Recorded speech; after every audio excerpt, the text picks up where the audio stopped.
ሰላም እንዴት ናችሁ? ኤስዲ እንግሊዝኛ ቋንቋ ቀለል ባለ መንገድ የምንማርበት የዩቲዩብ ቻናል ነው። እንግሊዝኛ ቋንቋ ለጀማሪዎች በዛሬው ትምህርታችን ላይ ክፍል 8ን ይዘንላችሁ መጥተናል።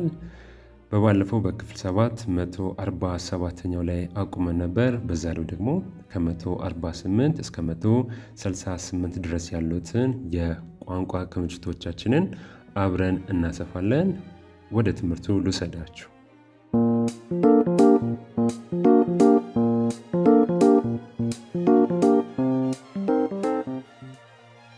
እሺ ጀማሪዎች ክፍል 7 ላይ ያቆምነው 147ኛው ላይ ደርሰን ነበር። ዛሬው ደግሞ ክምችቶቻችንን ከ148 ወደ 168 ስለምንወስደው በቀጥታ የምንጀምረው ከ148 ነው። 148 ሄድ ጭንቅላት ለማለት ስንፈልግ ሄድ እንላለን። ሄድ ጭንቅላት ሄድ። 149ኛችን ደግሞ ፌስ ፊት ማለት ነው። ፊት ጠቅላላ ፊታችንን ፌስ እንለዋለን። ጠቅላላ ጭንቅላታችንን ሄድ እንዳልነው ጠቅላላ ፊታችንን ደግሞ ፌስ እንለዋለን። ፌስ። አይናችንን ደግሞ ምን እንለዋለን? አይን ማለት ነው። አይ እስቲ በሉ እናንተም አይን ማለት ነው። አፍንጫችንን ለመናገር ደግሞ ኖዝ እንላለን። አፍንጫ ኖዝ። በነገራችን ላይ የጻፍኩላችሁን ኖት የምትወስዱ ሰዎች ውሰዱ። እንዲሁም ደግሞ አንድ ጊዜ ብቻ ተምራችሁ ማለፍ ሳይሆን እየደጋገማችሁ እዩት። ለእናንተ እንዲረዳ አድርጌ በእንግሊዝኛ ጽሑፉ በአማርኛ ትርጉሙ እንዲሁም ደግሞ መሀል ላይ ያስቀመጥኩላችሁ እጅግ በጣም የሚጠቅማችሁን እንዴት አድርጋችሁ እንግሊዝኛውን በአማርኛ ማንበብ እንደምትችሉ የሚያሳያችሁ ነው። ምስሉ ደግሞ እጅግ በጣም ይጠቅማችኋል። አፍ ማለት ስትፈልጉ ደግሞ ማውዝ። አፍ ማለት ስትፈልጉ ማውዝ ትላላችሁ። ማውዝ አፍ ማለት ስትፈልጉ። ጆሮ ማለት ስትፈልጉ ደግሞ ኢር ትላላችሁ። ኢር ጆሮ ማለት ስትፈልጉ ኢር ትላላችሁ። ኢር። እሺ እጅ ማለት ስትፈልጉ ደግሞ ሃንድ ትላላችሁ። እጅ የምታዩት ምስሉ ላይ ያለው ብቻ ነው። የእጅ መዳፋችሁን ጨምሮ ጣታችሁንም ጭምር የሚያካልለው በእንግሊዝኛ ቋንቋ ምን እንለዋለን? ሃንድ እንለዋለን። ሃንድ እንለዋለን። እስቲ በሉ ሃንድ። እሺ ከትከሻ ጀምሮ የሚወርደውን እጃችንን ወይም ደግሞ ክንዳችንን ምን እንለዋለን? አርም የምንለው ከትከሻ ጀምሮ እስከታች ድረስ ያለውን የእጃችንን ክፍል ወይም ደግሞ ክንዳችንን ምን እንለዋለን? አርም እንለዋለን። አርም። እሺ ይህንን ምስል በደንብ ተመልከቱት። ሙሉ እግራችሁን ክፍል ደግሞ ምን ትሉታላችሁ? ሌግ። ሙሉ የእግራችሁን ክፍል ምን ትሉታላችሁ? ሌግ ትሉታላችሁ ማለት ነው። ሙሉ የእግራችሁን ክፍል ነው። እያንዳንዱ የየራሱ ስያሜ ስላለው ሙሉ ክፍሉን ግን ምን ትሉታላችሁ? ሌግ ትሉታላችሁ። እሺ ሙሉ የእግራችሁ ክፍል ሌግ ከተባለ ከቁርጭምጭሚታችሁ በታች ደግሞ ያለውን የእግራችሁን ክፍል ፉት ትሉታላችሁ። ፉት። እስቲ በሉት ፉት። ከቁርጭምጭሚት በታች ያለው የእግራችሁን ክፍል ፉት ትሉታላችሁ። እንደኛ ሙሉ እግር ነው የምንለው። በእኛ በአማርኛ ሙሉ እግር ነው የሚባለው። እነሱ ጋር ግን ሙሉ የእግራችሁን ክፍል ሌግ ነው የምትሉት። ከቁርጭምጭሚት በታች ያለውን የእግራችሁን ክፍል ደግሞ ፉት ነው የምትሉት። ፉት። እሺ የሰውነት ክፍሎች ይህን ያህል ካየን ደግሞ አሁን ወደ ከለሮች እንለፍ።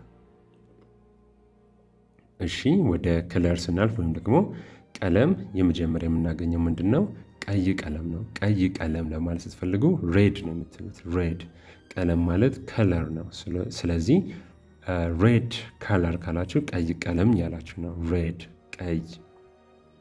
ሰማያዊ ማለት ስትፈልጉ ደግሞ ብሉ ነው የምትሉት። ብሉ ሰማያዊ። ሰማያዊ ማለት ስትፈልጉ ምን ትላላችሁ? ብሉ። ቢጫ ማለት ስትፈልጉ ደግሞ የሎ። ቢጫ ማለት ስትፈልጉ የሎ። ቢጫ የሎ። አረንጓዴ ማለት ስትፈልጉ ደግሞ ግሪን። አረንጓዴ ማለት ስትፈልጉ ግሪን ትላላችሁ። አረንጓዴ ማለት ስትፈልጉ ግሪን። ጥቁር ማለት ስትፈልጉ ደግሞ ብላክ። ጥቁር ማለት ስትፈልጉ ብላክ። ጥቁር ብላክ። ነጭ ማለት ስትፈልጉ ደግሞ ዋይት። ነጭ ማለት ስትፈልጉ ዋይት። ነጭ ዋይት። ብርቱካናማ። ብርቱካናማ ማለት ስትፈልጉ ኦሬንጅ። ብርቱካናማ ቀለሙ ብርቱካናማ ሲሆን ኦሬንጅ እንለዋለን። ፒንክ ደግሞ የምንለው ሮዝ ሲሆን ነው። ቀለሙ ሮዝ ሲሆን ፒንክ እንለዋለን። ፒንክ ሮዝ። ቀለሙ ሮዝ ሲሆን ፒንክ እንለዋለን። ሐምራዊ ወይም ደግሞ ወይነ ጠጅ ማለት ስትፈልጉ ፐርፕል።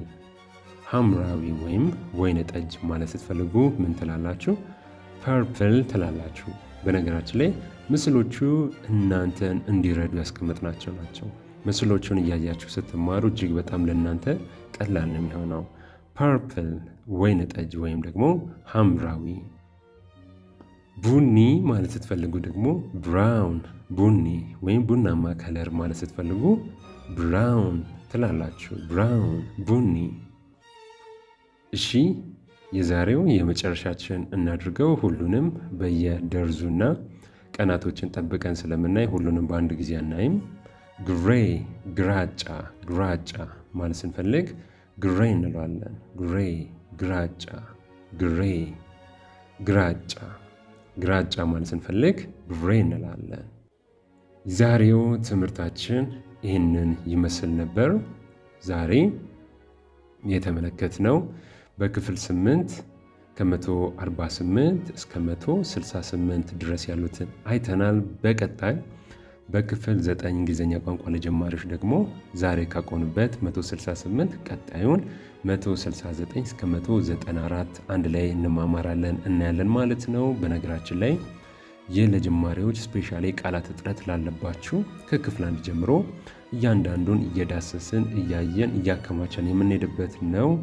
በእንግሊዝኛ ቋንቋ ትምህርታችን ኤስድ እንግሊሽ 1 ላይ ደግሞ ምን እያደረገን እንገኛለን? የንግግር ልምምድ እያደረግን እንገኛለን። እሱ የማታውቁ ሰዎች ገብታችሁ እንድትከታተሉ ጋብዛችኋለሁ። ቻናሉ ዲስክሪፕሽን ላይ ተቀምጦላችኋል። ገብታችሁ እዩ። ወደ 60 ሺህ የሚጠጋ ሰብስክራይብ አለን። ወደ 100 ሺህ ጥረት እያደረግን ነው። እናንተም ለምታውቋቸው ሰዎች ሼር አድርጋችሁ እንዲማሩ አድርጉ። ሀሳብ አስተያየታችሁን ኮሜንት ስር ላይ አስቀምጡልኝ። ቀጣይ በሌሎች ትምህርታዊ ቪዲዮ እስክንገናኝ ድረስ መልካም ጊዜ ለሁላችሁ።